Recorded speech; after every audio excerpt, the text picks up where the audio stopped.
मर्म हम first year को पढ़ते हैं तो बस theory point of view exam देने के लिए, लेकिन आजकल हम देखते हैं जैसे अग्निकर्म है, विद्याकर्म है, सीरावेद है, अभी प्रैक्टिकल भी करते हैं।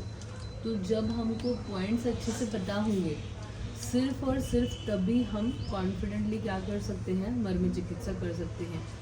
अगर अपने विद्या करना है, मर्म करना है, तो अपन पॉइंट देखते हैं पहले कि शुरू मध्य भाग में। अगर हस्त पे करना है तो कहाँ कर रहे हैं, यहाँ रक्त मोक्षण के वक्त भी सीरा देखते हैं। तो उसके आचार्य सुश्रुत ने सुश्रुत शारीर स्थान 7 चैप्टर सीरा वेद विधि, सीरा वर्ण विभक्ति शारीर, इन चैप्टर्स में बताया है कि इंडिकेशंस इन विच डिसीज और वॉट। तो वैसे ही पहले 6 नंबर का चैप्टर जो है वो प्रत्येक मर्म निर्देश शारीर है। अब हर शारीर स्थान में देखेंगे अष्टांग हृदय, चरक संहिता और सुश्रुत, बृहत्रय में 6 चैप्टर ही है प्रत्येक मर्म निर्देश शारीर। पूरे मर्मों की संख्या आती है 107। तो ऐसा कोई मर्म नहीं कि जहाँ आप मर्म चिकित्सा नहीं कर सकते, बस उसके पॉइंट्स अलग अलग हैं। आपको मैं पहले बेसिकली सिर्फ पहले ऊर्ध्व चतुर्गत जो मर्म है उनके बारे में बताऊंगी, पृष्ठगत नाम और लोकेशन बताऊंगी। बाकी चिकित्सा का एक बुक है जो PDF सबको शेयर करूंगी, उससे पढ़िए समझिए। और वैद्य विनय जोशी सर हैं जो उत्तराखंड के असिस्टेंट प्रोफेसर हैं, रचना शारीर पढ़ाते हैं, तो उनकी बहुत ही पुरानी प्रैक्टिस है मर्म चिकित्सा की, तो उनकी वीडियो का लिंक भी है, वो भी मैं ग्रुप पे सेंड करूँगी। 20 मिनट के टाइम में जितना मेरे से हो सकता है वो बता दूँगी मैं, ठीक है। तो 107 मर्म में ऊर्ध्व चतुर्गत जो आते हैं वो 97 मर्म, मतलब ऊपर के जो है, तो वो ऊपर के मर्म बताते हैं। मैं इधर आना, सामने ऐसे देख खड़े रहिए, बस ऐसे ही खड़े रहिए, आग बंद करके। अभी जो अपने पास सेरेब्रल पाल्सी के, ADHD के पेशेंट आते हैं, हाइपर एक्टिव, हमने बाल रोगों में ज़्यादा इसकी एप्लीकेशन की है।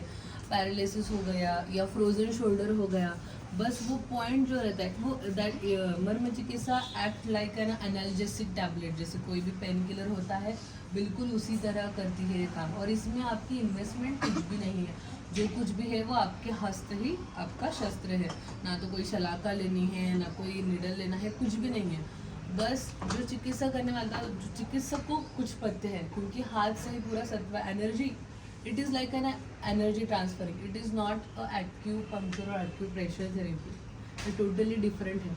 बल्कि ये हमारा शास्त्र है, और कहीं भी आपको मर्म चिकित्सा ऐसा उल्लेख शास्त्र में नहीं मिलेगा।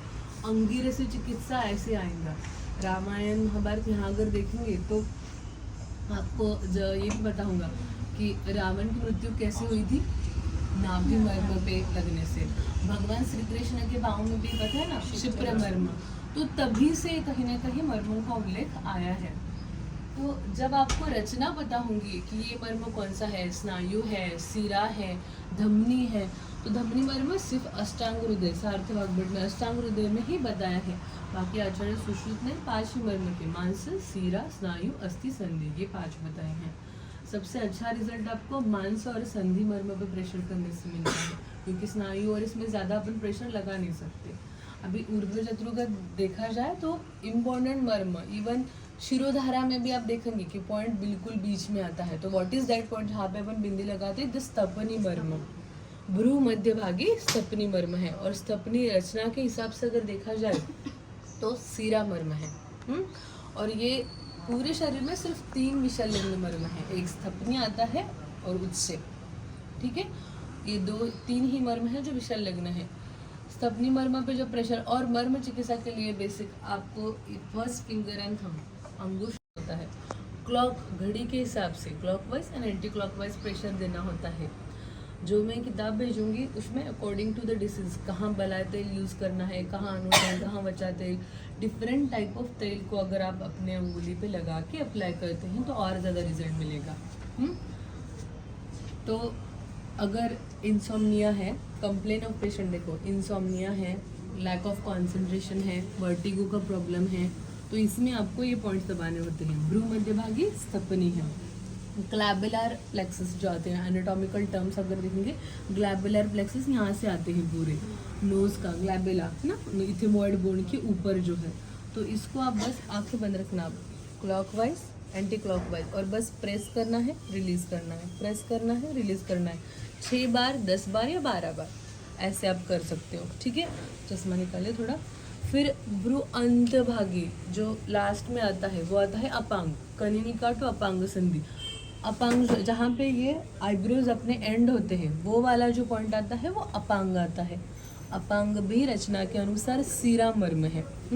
स्क्विंट हो गया या कोई आई का प्रॉब्लम हो गया तो भी आप उसको वहाँ पे प्रेस कर सकते हैं, ठीक है। जो मर्म विद्ध लक्षण बताए हैं उसके अकॉर्डिंगली आपको उसकी चिकित्सा करनी है कि इस मर्म में विद्ध करने से ये लक्षण आते हैं। तो ऑलरेडी अगर कोई पेशेंट में वो सिम्टम दिख रहे तो उस टाइम आपको क्लिक होना चाहिए कि शायद इसके इस मर्म में विद्ध हुआ होगा या कोई इंजरी होगी, इसलिए वो साइन एंड सिम्टम दिख रहे हैं।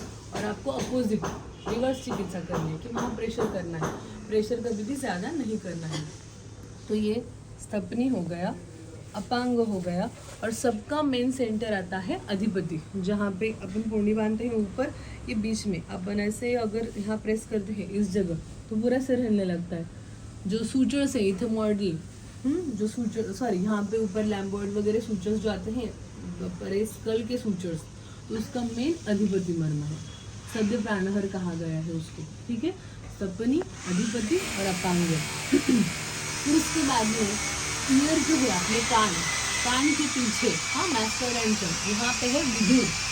जो पेशेंट आते हैं डीपनेस के, जिनको एयर का कोई प्रॉब्लम होगा, टिनिटस वगैरह होगा, तो उस जगह आप इस पॉइंट पर प्रेशर कर सकते हैं। बिल्कुल इसी तरह प्रेस करना है, रिलीज करना है। ज़्यादा बस इसी फिंगर का आपको एग्जैक्ट पॉइंट पता होना चाहिए कि कौन सा विधुर है। यहाँ पे ज़्यादा ऐसे प्रेस करो तो दर्द होता है ना, हो रहा है कि यहाँ पे प्रेस करने से। और विधुर मर्म, और मर्म की पकड़ कैसे करनी है कि आपने जो मर्म पकड़ा है वो बिल्कुल सही पकड़ा है या गलत है। आप हाथ ऐसे कीजिए, ये हाथ ऐसे, दर्द हुआ तो ही बोलना आप सच में हुआ, दैट इज छिब्र मर्म। क्योंकि मर्म की डेफिनेशन क्या है, मर्मानी नाम मांस सीरा अस्थि स्नायु संधि सन्निपातः, सारे स्ट्रक्चर का सन्निपात है, एक पॉइंट एक साथ आता है वहाँ पे। तो अगर आप उसको प्रेशर करते हैं तो दर्द होगा ही। पेशेंट को पहले जब प्रेस करोगे तो जोर से थोड़ा दबा के देखना है। अगर पेशेंट बोले कि हाँ दर्द हो रहा है तो you are on a right point. उसके बाद अगर आपने एक बार मर्म पॉइंट अच्छे से पकड़ लिया, करेक्ट पॉइंट ले लिया, तो फिर वहाँ से आपको clockwise anti clockwise press and release के हिसाब से प्रेशर देना है, ठीक है। तो इंसोम्निया के केस में बता रही थी मैं, स्तपनी, अपांग, ये अधिपति, कानों के पीछे, and this is not any marma point but it is useful for sleep. वो आता है ये लोब्यूल, ईयर लोब्यूल जो रहते हैं, ये जहाँ पे अपन इयरिंग्स करते हैं, इसको क्लॉकवाइज एंटी क्लॉकवाइज, इसी के साथ सीधा नीचे आना है। 1 2 3 4 5 एंड थम जो है, थम, उन सिर्फ थम्स को करके ऐसे पूरा पादा नहीं बोलते हैं, लेकिन स्पेशली पादा नहीं करते समय हम पेशेंट को और एक्स्ट्रा एड ऑन करिए कि जो थम है वो थम को, जो थम है उस थम पर अगर प्रेशर कर दे, रिलीज कर दे, तो आप ट्रीट कर सकते हैं इंसोम्निया। पेशेंट डीप स्लीप में चला जाएगा। अलॉन्ग विथ ऑल शमन चिकित्सा, शोधन चिकित्सा, आप एक एक्स्ट्रा उपक्रम उसमें ट्राई कर सकते हैं। क्योंकि वापस इसमें यही है कि जब हम क्लिनिक स्टार्ट करें तो इनिशियली तो कुछ नहीं होगा ना, इसमें आपकी इन्वेस्टमेंट यही है, आपका knowledge, exact point and your hands. फिर और देखा जाए तो बैक होना, कोई पेशेंट ऐसे बस ऐसे नहीं है, कोई पेशेंट्स आते हैं जिनको देखो ऐसे गर्दन कंटिन्यू, अगर ओल्ड एज ज़्यादा हो तो उनके ऐसे ऐसे गर्दन हिलती रहती है, तो that is the effect of krikatika marma. मतलब यहाँ का जो है क्रुकाटिका पर जब विद्ध होता है तो उसका इफेक्ट होता है चल मूर्धता, कंटिन्यू उनकी गर्दन ऐसे हिलती रहती है। तो उस टाइम आपको जब आप स्नेहन स्वेदन कर रहे हैं तो there is a huge difference between a massage and proper snehan swedan. तो उस टाइम भी आप उस क्रुकाटिका मर्म की जगह प्रेशर कर सकते हैं। तो ये आता है एटलस और ऑस्टिफिकेशन, एटलस और एटलस, यहाँ पे एटलस वर्टिब्रा है और ऊपर आता है ऑस्टिफिकेशन वर्टिब्रा।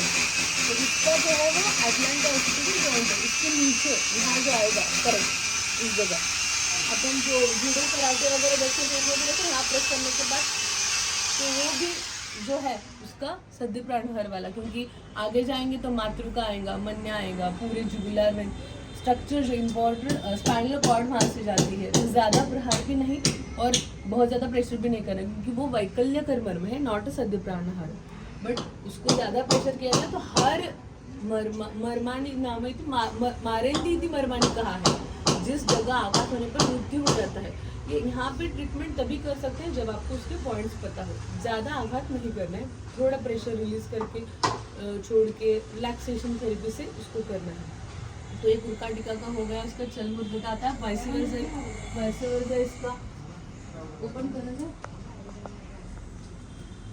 वाइस वर्सा उसका यूज कर सकते हैं कि चल मुर्दा जिसमें लक्षण हो उनको यहाँ प्रेस कर सकते हैं। इधर नहीं नीचे इधर है क्या नीचे झाड़ू सर आ जाएंगे अभी नहीं दिख रहा, नहीं उधर से पकड़ा दो ना। उर्वरा दुर्गत में और भी एक स्पेशल पॉइंट है, जैसे देखो कोविड पेंडेमिक्स में देखा था कि loss of sense of smell भी आता है, अपने आप इससे पेशेंट आते हैं। तो फना मर्म जो है वह भी सीरा मर्म है और वो वैकल्यकर है। जब फना मर्म पर आघात होता है तो उसकी विकलांगता स्वरूप क्या होता है, गंध ज्ञान नष्ट होता है। उसका पॉइंट क्या है, जो नेजल आला जब गुस्सा आता है या ज़्यादा हंसते हैं तो ये यहाँ पे एंड ये वाला पॉइंट पकड़ना, ये जो पॉइंट होगा ना ये है फना मर्म। तो ऐसा कोई पेशेंट है जिसको सेंस ऑफ स्मेल में तकलीफ है या नोज रिलेटेड कुछ है तो आपको वहाँ प्रेशर करना है, रिलीज करना है। और ये पॉइंट पता होने के जरिए से आप ये भी डिटेक्ट कर सकते हो कि विद्य कहाँ करना है। डीएनएस को जब पेशेंट तो बीच में करते हैं, यहाँ और यहाँ नहीं, यहाँ करना भी हो तो उससे 2 अंगुल छोड़ के करेंगे, क्योंकि आपको ये तो क्लियर हो गया कि इस पॉइंट में मेजर नर्व्स हैं, वेन्स है, सीरा है, तो मुझे इधर नहीं करना, उसको पॉइंट छोड़ के करना। ये फना मर्म हो गया, फना, स्तपनी, अपांग, अधिपति, फिर इधर सीमंत आता है। और सबसे इम्पोर्टेंट यहाँ पे जब पल्सेशन, जब हम नस करते हैं तो प्रेशर देते हैं, आप देख मतलब यहाँ पे देखो पल्स फील होती है अपने सबको, that is the location of शंख मर्म। और केशांत जहाँ पे अपने बालों का ऐसे एंड होता है, ये जो एंड होता है वो आता है उत्सेप, दोनों के बीच में अपांग और उत्सेप, इन दोनों के बीच में जो आता है वो है शंख मर्म। सारे साइकोलॉजिकल साइकोसोमेटिक डिसऑर्डर्स में अलॉन्ग विद काउंसलेशन, शमन, शोधन चिकित्सा ये भी आप एड ऑन कर सकते हो। You have to pressure on that point, ठीक है। और बैक में अगर देखा जाए तो 14 है पृष्ठगत मर्म, दोनों साइड से 7 है ना। नीचे से ऊपर की तरफ जाएंगे, पहले आएगा कटिक तरुण बैक में, ठीक है। तो लंबर वर्टिब्रा जो है उसके नीचे पूरा बैक का पेल्विक कैविटी वाला जो रीजन है वहाँ कोई भी बैकिंग का पेशेंट हो तो आप उस पर प्रेशराइज कर सकते हो। ये पॉइंट तभी समझ में आएंगे जब मतलब किसी पर करूँगी ना मैं तो पेन फील होगा उसका, फ्रोजन शोल्डर में भी। हाँ तो थोड़ा वो ये हो जाता है ना दिखाने को ऐसा, जहाँ पे लंबर वर्टिब्रा है बैक में, ठीक है। देखो इधर पीछे आएगा बैक में, तो हाँ आप बुक देख सकते हो, मैंने बुक भी लाया है अपना पॉइंट्स के लिए। तो आप पेशेंट में ट्राई करके देखो, पहले उसका मैं पीडीएफ भेजूंगी, वहाँ पॉइंट्स देखो, उसके बाद समझ में आएगा आपको। फिर कटिक तरुण, बृहति, पार्श्व संधि, सामने साइड को अगर फ्रंट पाएंगे तो स्तनमूल, स्तनरोहित है, जो निमोनिया, प्लूरेसी, प्लूरल इफ्यूजन है, इसमें भी आप उसका यूज कर सकते हैं। क्योंकि उसके विध लक्षण में जब देखते हैं स्तनरोहित मर्म पर अगर आघात होता है, लोहित पूर्ण कोष्ठता एंड मृत्यु, इट इज द वैकल्यकर मर्म। लोहित पूर्ण कोष्ठता मतलब हाँ नीचे बैक में आएगा।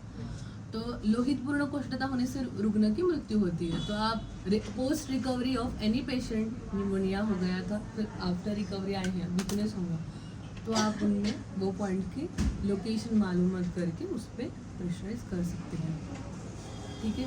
पूरे 107 मर्म। अब क्वेश्चन आता है कि गुद मर्म जो हो गया तो उनमें कैसे करना है। जो एक्सरसाइजेस बताइए, जैसे कीगल एक्सरसाइज, गायनी में सब पढ़े हैं, पता है। कीगल एक्सरसाइज पता नहीं होगा तो आप देख सकते हो। तो उसमें आकुंचन, और जैसे बस्ती में कल ही सर ने बताया था कि with the respiration and respirator ऊपर चले जाते हैं, तो हम गुद मर्म को, मूलाधार चक्र को स्टिमुलेट करने का काम करते हैं। तो इसका यूज़ कहाँ होगा, जैसे यूट्राइन प्रोलैप्स है फीमेल में, रेक्टल प्रोलैप्स है, तो उन सब चीज़ों में आप ये यूज़ कर सकते हैं। पेशेंट को बोलना है कि प्राणायाम या तो कीगल एक्सरसाइज ज़्यादा उस पॉइंट को कॉन्सेंट्रेट करके, क्योंकि गुद भी वापस सद्य प्राणायाम मर्म है। इसमें हृदय का कुछ ये नहीं है, वहाँ पे वो भी आप देखते हैं कि हम CPR कर दे तो कहाँ करते हैं, है ना, उसी मर्म पॉइंट को प्रेशराइज करते हैं। तो इसी तरह पूरे मर्म हैं।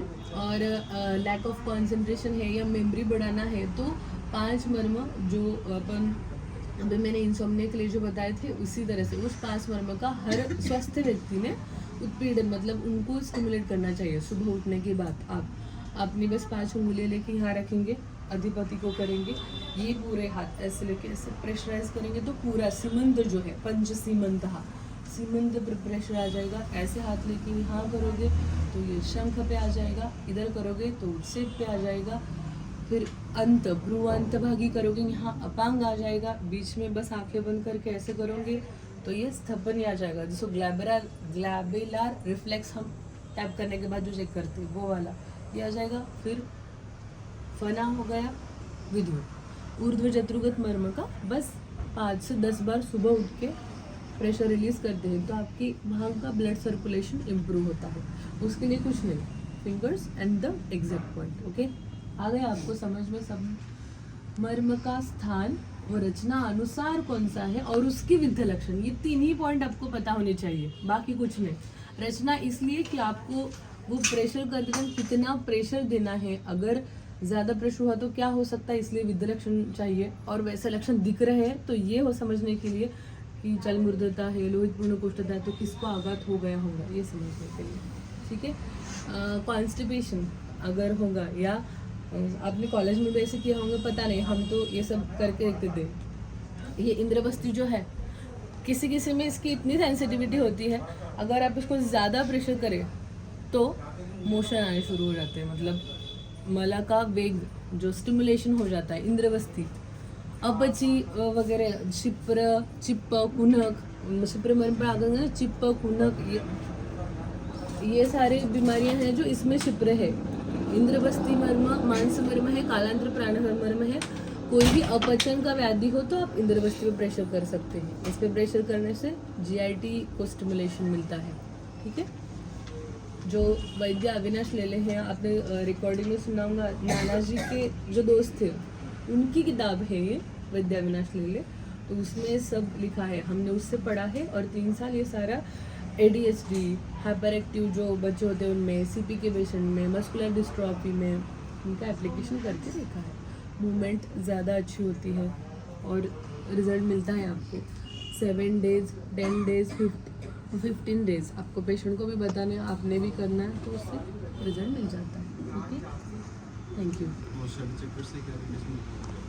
सर चक्र जो है ना वो भी सर पूरा मतलब साइकोसोमेटिक डिसऑर्डर जो है ना उसी से है। वो किताब में पूरे पॉइंट्स दिए हैं, दिखे हैं, मूलाधार से लेकर मूलाधार, स्वादिष्टान, मणिपुर, अनाहत, है ना, अविआ, फिर विशुद्ध, आज्ञा, स्वास्थ्य ऊपर आज्ञा चक्र के बाद तो स्वास्थ्य पदार्थ आ जाता है।